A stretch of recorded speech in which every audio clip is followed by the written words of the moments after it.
اب زکوٰۃ فرض کیوں ہوئی؟ زکوٰۃ کی فرضیت کی حکمت کیا ہے؟ حضور اکرم صلی اللہ علیہ وسلم نے ارشاد فرمایا اور قرآن اور حدیث کی روشنی میں حضرات علماء نے، حضرات فقہائے کرام نے، حضرات مفسرین اور محدثین نے اس کی 3 حکمتیں اور مصلحتیں بطور خاص بیان فرمائی ہیں۔ ایسے تو زکوٰۃ کی فرضیت میں اللہ کی سووں نہیں بلکہ ہزاروں لاکھوں حکمتیں مصلحتیں پوشیدہ ہیں، لیکن 3 اہم جو باتیں ہیں، جو حکمتیں ہیں، مصلحتیں ہیں، حضرات علماء نے اسے لکھا ہے۔ پہلی حکمت زکوٰۃ کی فرضیت کی یہ ہے، پہلی حکمت جو اللہ نے زکوٰۃ کو فرض فرمایا، اللہ کی یہ مصلحت ہے کہ اللہ تعالیٰ بندے مومن پر زکوٰۃ کو فرض فرما کر اس کے دل سے مال کی محبت کو نکالنا چاہتے ہیں۔ مال و دولت اور دنیا کی محبت ایک عظیم روحانی بیماری ہے۔ جائیداد کے لیے آج بندہ سب کچھ کر گزرتا ہے۔ آج عالم اسلام میں، آج دنیا کے اندر، آج بندوں کے درمیان جتنے جھگڑے، جتنے فتنے فساد پائے جاتے ہیں، جتنی آپس میں مخالفت اور دشمنی اور عداوت پیدا ہوتی ہے، عام طور پر اس کی بنیاد مال اور دولت ہوتی ہے۔ اسی لیے آج مال کی وجہ سے بھائی بھائی کا دشمن بن جاتا ہے، کبھی شوہر بیوی کا قتل کر دیتا ہے، کبھی مال کی محبت میں انسان کے حقوق کو ضائع کرتا ہے، کبھی تو بدبخت اولاد اپنے ماں باپ کی موت کا انتظار کرتی ہے کہ جب ان کا انتقال ہو جائے تو ان کی وراثت، ان کا مال، ان کا ترکہ میرے حصے میں آئے گا۔ چنانچہ بے شمار اس کے اندر برائیاں ہیں، خامیاں ہیں۔ اللہ تبارک و تعالی زکوٰۃ کا حکم دے کر بندے کے دل سے مال کی محبت کو نکالنا چاہتے ہیں، بندے کے دل سے دنیا کی دولت کی ناپاکی کو نکالنا چاہتے ہیں۔ جب بندہ مومن دینا چاہے گا، خرچ کرے گا، تو اس کے دل سے مال کی محبت نکلے گی، اس کے دل سے حرص و ہوس کا وہ جذبہ، وہ ناپاکی اس کے دل سے نکلے گی۔ جب بندہ مومن دوسروں کی مدد کرے گا تو دوسروں کے مال پر وہ حرص کرنے سے اپنے آپ کو وہ بچائے گا اور اس سے وہ محفوظ رہے گا۔ تو مختصراً میں عرض کرتے ہوئے آگے بڑھوں گا، مذہب اسلام نے جو زکوٰۃ کو فرض فرمایا، اس میں سب سے پہلی حکمت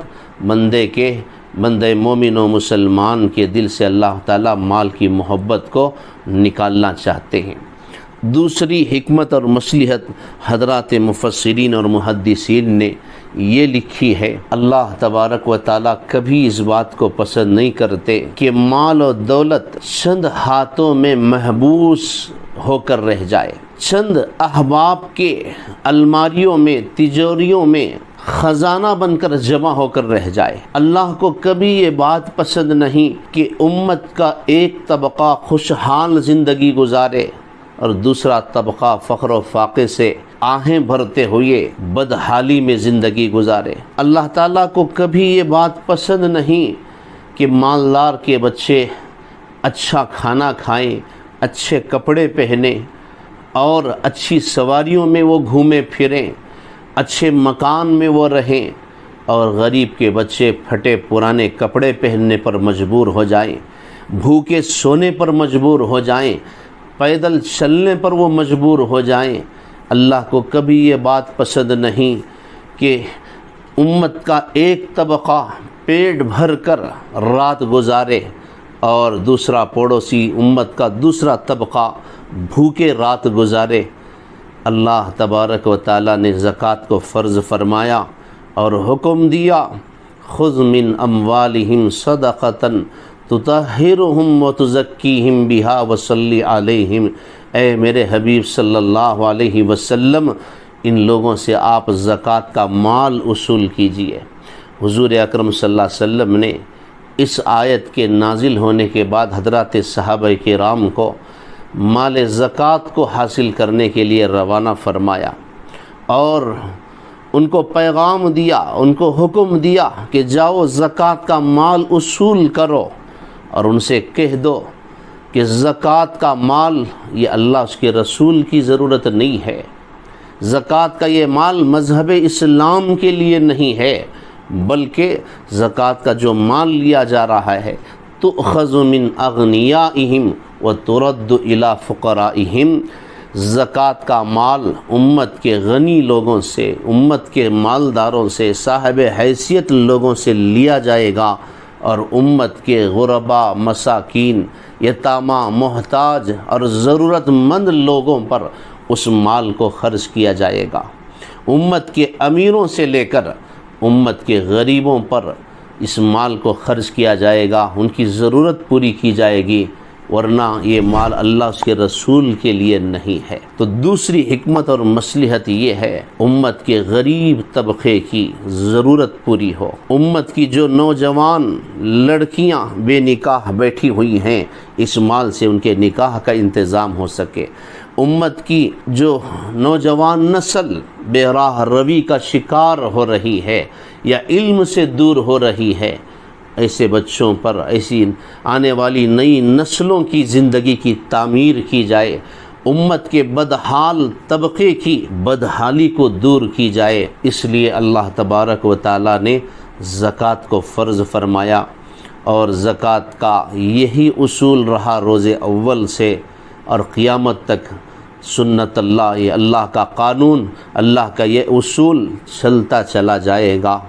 جس قوم میں بھی زکوٰۃ کا رواج عام ہوگا، جو قوم زکوٰۃ دینے لگے گی، تو اس کی برکت سے اللہ تعالیٰ امت کی بدحالی کو، امت کے فقر و فاقے کو دور فرمائیں گے۔ اگر آج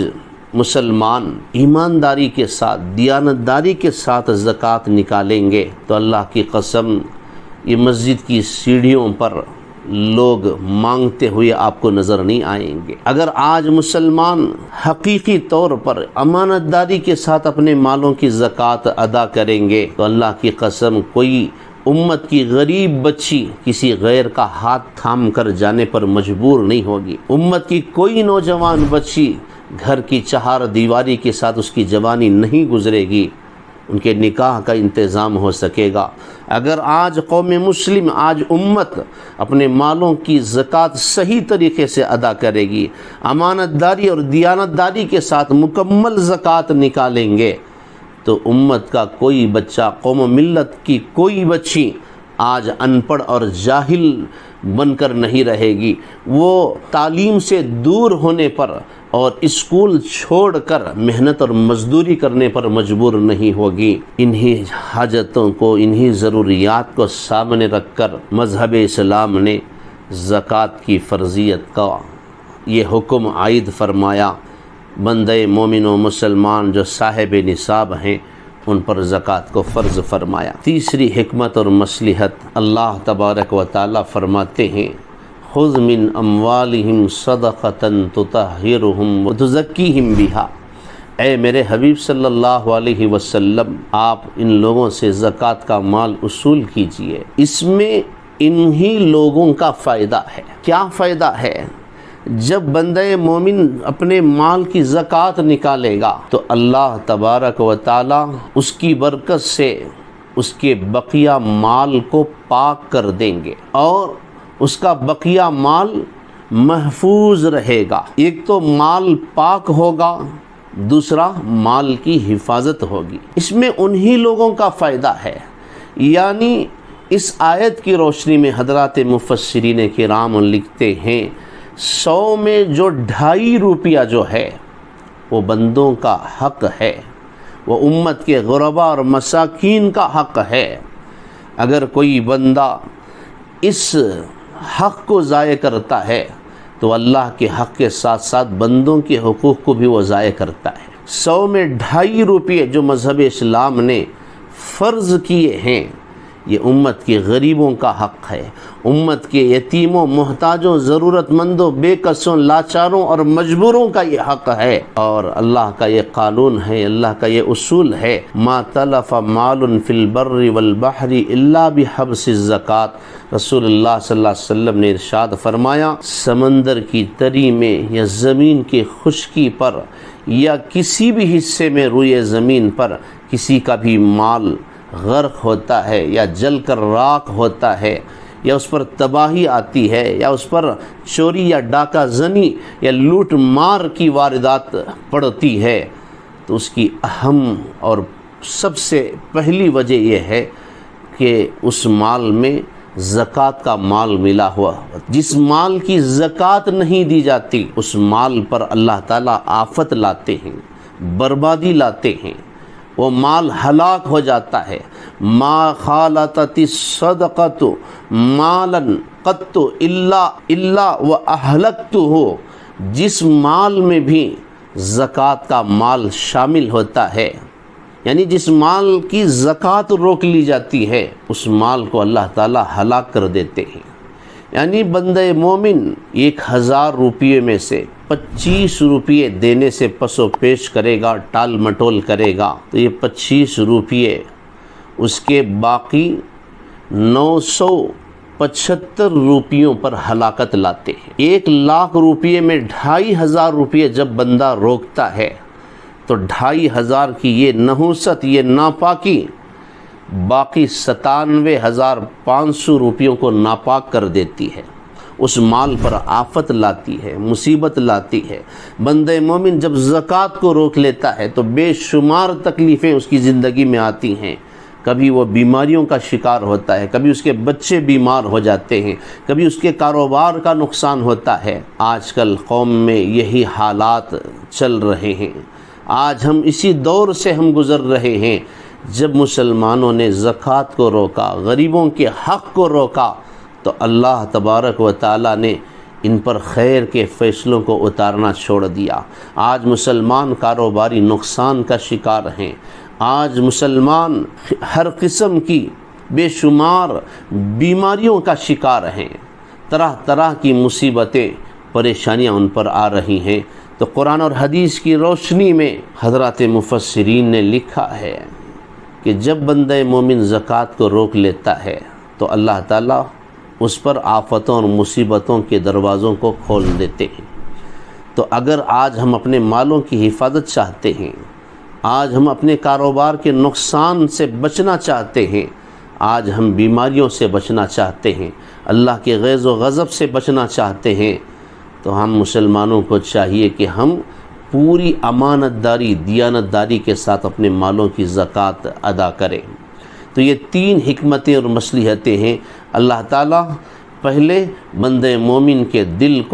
دل سے مال کی محبت کو، دنیا کی ناپاکی کو نکالنا چاہتے ہیں۔ دوسری حکمت اور مصلحت، امت کے غریبوں کی ضرورت پوری ہو، امت کی حاجتیں پوری ہوں۔ تیسری ضرورت، بقیہ مال کی حفاظت ہو، اس کی پاکی صفائی ہو۔ اس کے علاوہ اللہ تبارک و تعالیٰ نے بے شمار حکمتیں، مصلحتیں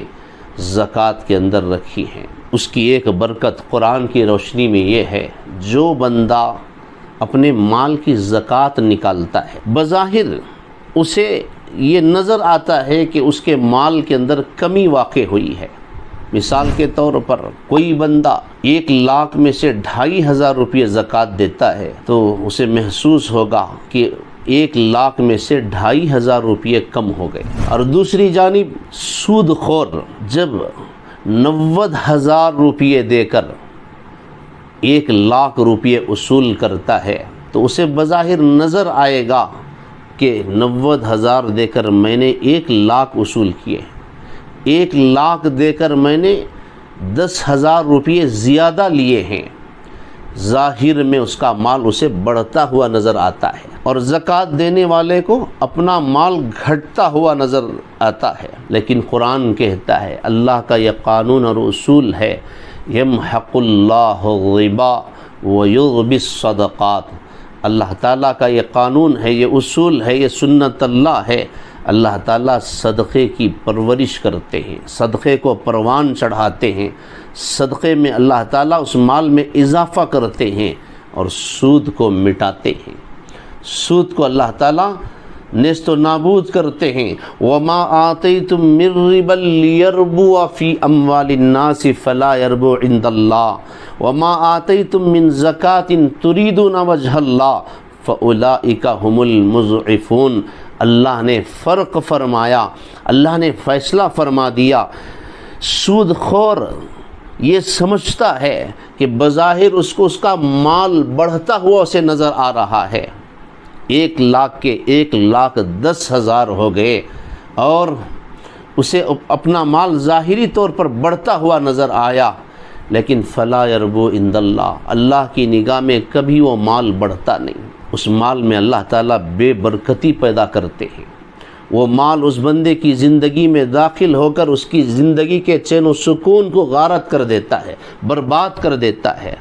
اس کے جسم میں بیماریاں پیدا کرتا ہے، اس کا وہ مال ڈاکٹروں کی نظر ہو جاتا ہے،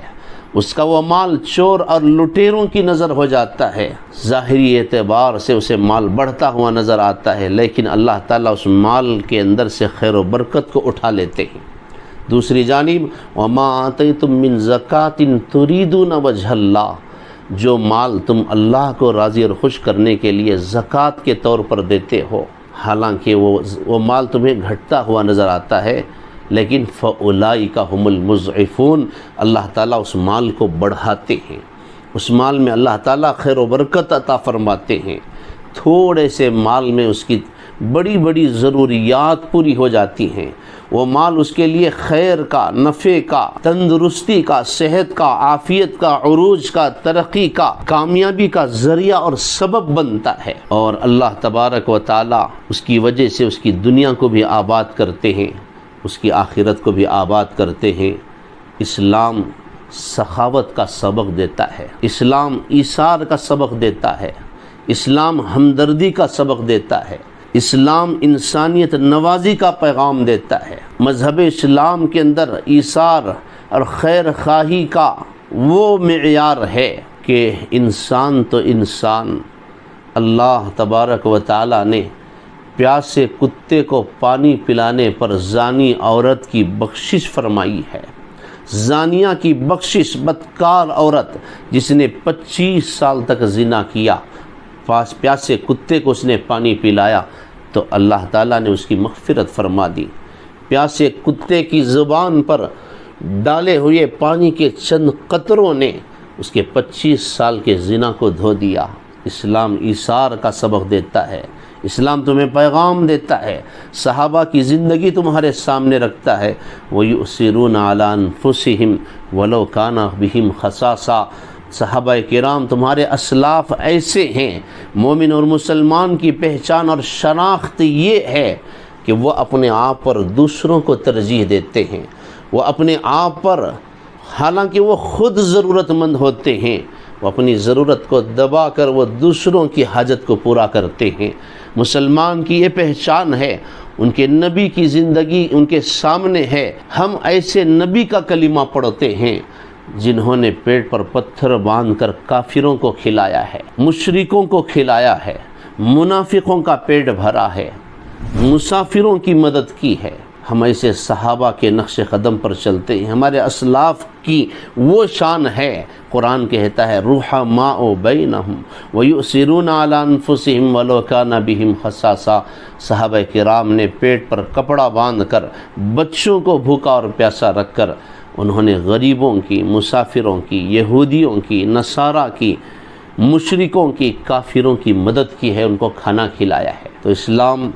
سخاوت کا سبق دیتا ہے، سخاوت کا سبق پڑھاتا ہے۔ سود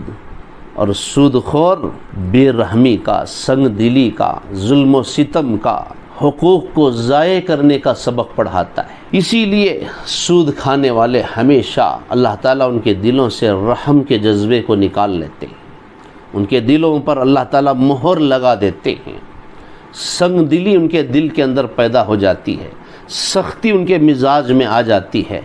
کسی غریب کا تڑپنا، کسی بیمار کا کراہنا، کسی مجبور کا دھکے کھانا، ان کو کبھی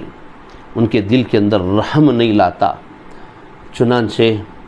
اللہ تبارک و تعالیٰ نے زکوٰۃ کو اسی لیے فرض فرمایا تاکہ بندے ایثار کا، ہمدردی کا، حسن سلوک کا، احسان کا، شفقت کا، مہربانی کا، تعاون کا معاملہ کرے۔ حضور اکرم صلی اللہ علیہ وسلم نے پوری زندگی اسی پر عمل فرمایا۔ کتنے ایسے واقعات ہیں، قرآن اور حدیث قیامت تک اس کی گواہی دیتے رہیں گے کہ آپ نے صرف حضرات صحابہ کرام کو ہی نہیں، اپنی ازواج مطہرات کو، اپنی بیٹیوں کو، حسن اور حسین کو بھوکا رکھا، خود بھوکے رہے، 3 دن گزر جاتے تھے، ایک لقمہ آپ کو نصیب نہ ہوتا تھا۔ اگر آپ چاہتے تو اللہ تعالیٰ آپ کے در اقدس پر آپ کی خدمت میں جبرائیل غلام بن کر آتا، جنت کی حوریں باندیاں نوکرانی بن کر آتی، جنت کا دسترخوان آپ کے گھر میں اتارا جاتا، لیکن اللہ کے رسول صلی اللہ علیہ وسلم نے ہمیشہ فقیرانہ زندگی گزاری، اور آپ نے امت کو یہ پیغام دیا کہ میری امت کا سب سے بڑا غریب فقیر میں ہوں، میری امت میں مجھ سے بڑا غریب فقیر کوئی اور نہیں پیدا ہوگا، میں 3 دن بھوکا رہ کر جاؤں گا، دوسرا میرا امتی بھوکا نہیں رہے گا 3 دن، میں اپنے پیٹ پر پتھر باندھ کر جاؤں گا، دوسرا میرا کوئی امتی پیٹ پر پتھر نہیں باندھے گا بھوک کی وجہ سے، میرے گھر کا چولہا 2 مہینے ٹھنڈا رہے گا، میرے کسی امتی کے گھر میں وہ آفت، وہ تکلیف نہیں آئے گی جن حالات سے میں گزرا ہوں، میرا کوئی امتی ان حالات سے نہیں گزرے گا۔ آپ نے ان حالات میں بھی، ایسے فقر و فاقے میں بھی آپ نے سخاوت کا کام کیا ہے۔ حضرت بلال حبشی رضی اللہ عنہ کو آپ نے حکم دیا، انفق یا بلال ولا تخش من ذی العرش اقلال، اے بلال خرچ کرو، جو مال آتا ہے امت کے غریبوں میں تقسیم کرو، جمع کر نہ رکھو۔ اے بلال عرش والے پروردگار سے کبھی کمی کا خوف نہ کرو، صدقہ کبھی تمہارے مال میں کمی نہیں لاتا، زکوٰۃ کبھی تمہیں فقیر نہیں بناتی۔ اللہ تبارک و تعالیٰ نے اسی لیے زکوٰۃ کا حکم دیا۔ بہرحال خوش نصیب ہیں وہ لوگ جو زکوٰۃ کی ادائیگی کا اہتمام کرتے ہیں، حقوق اللہ کے ساتھ ساتھ حقوق العباد کی بھی اہمیت کو سمجھتے ہوئے اس کی ادائیگی کی وہ کوشش کرتے ہیں۔ آج امت کے اندر بڑے غریب ہیں، مسکین ہیں، محتاج ہیں، بے کس ہیں، لاچار ہیں۔ حالات حاضرہ نے امت کو، قوم و ملت کو بہت زیادہ پریشان کیا ہے۔ آج مسلمان صاحب نصاب، مالدار، صاحب حیثیت احباب کی یہ ذمہ داری بنتی ہے کہ وہ قوم کے درد کو، ملت کی ضرورت کو سمجھیں، اس کا احساس اپنے اندر پیدا کریں۔ ایک بندے کی زندگی کو آباد کرنا